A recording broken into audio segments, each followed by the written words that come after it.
What's up, guys? What's going on? I'm Paul. This is Pauline Theology's daily devotional, man, and we are going through the book of John.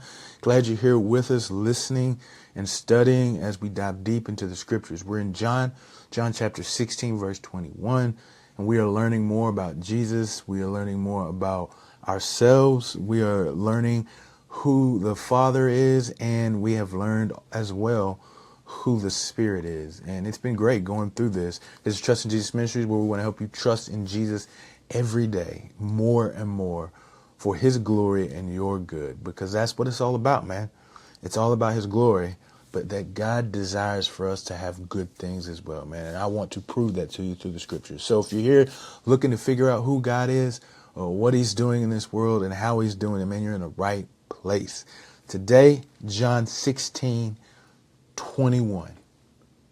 If you haven't read it yet, stop the tape, check it out, see what it has to say, come back. And you know what we do here. We answer the 4 questions, man. And if you've already read, then let's jump on into it, man. What's going on is the first question. What's happening in the scriptures? Well, we have talked last session about how the grief that they have will be turned to joy. The grief that the disciples have because Jesus is leaving will become a joyful moment when he returns. So that there is, in the presence of Jesus, a contentment and a joy that can't be imagined. And Jesus gives an example of how this works, kind of like a parable to explain the thing that he's talking about. Because I know as he says those things, the disciples do not understand. And we are blessed with the hindsight that God has given us the scriptures to understand, but they probably did not. And so he wants to explain what it means. And what he does is he uses an example of a pregnant woman who, when she goes into labor, has a lot of pain. That's a pain that I can't imagine, and I never will know.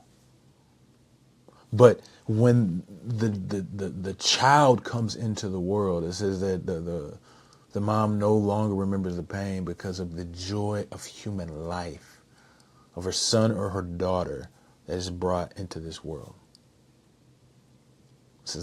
That's the example that Jesus gives. And I wanted to stop at the example because what this really, really states is something important about life, about the essence of it and the wonder of it and the goodness of it, you know. And so what does this say about God? What does this parable say about God? First off, it says going on, not on the life part, but going on just his conversation with the disciples, is that Jesus wants us to know. He wants us to understand. So even though they may not understand or get why he says that their joy or their grief is going to turn to joy, he kind of explains an example that would coincide with it to help them understand a little bit. He's like, your grief will turn to joy. It's like there's pain, but in that pain comes joy because something amazing happens. And so Jesus wants us to know. The Father wants us to know. God, the Spirit, he wants us to know. He wants to inform us and let us understand. That's awesome. That's awesome. But second is that God is the creator of life. The way that this child is born, the way that he comes into the world is because God has weaved his hands to uniquely fashion and form the child that is in the mother's womb and that enters into the world. God is the creator. And I just want to remind you of that.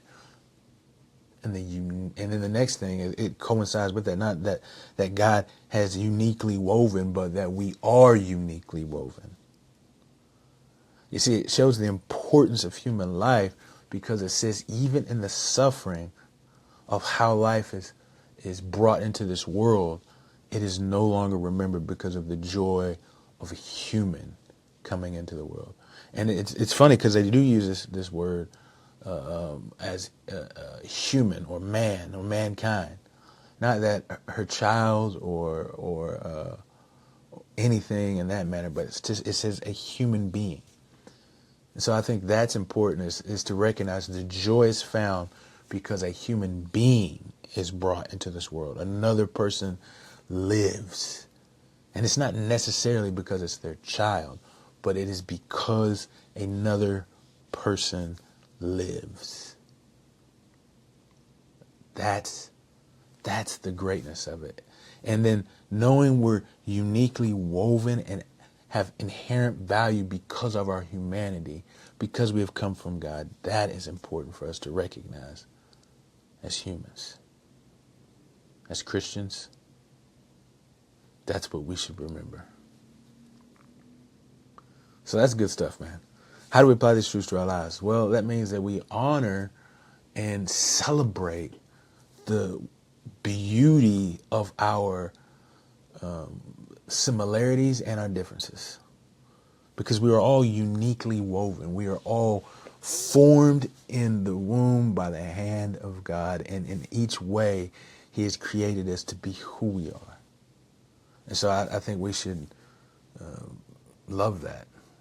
We should just cherish that. We should treasure it. And so the next time you look at yourself, remember that God has uniquely woven you. And then also, because of true life found in Him, He is also moving you to the image of His Son. And then the final thing is remember the uniqueness and the beauty and the wonder of others. Treat others with respect and dignity because they are the image of the Son. They are in the image of the Father, in the image of the triune God.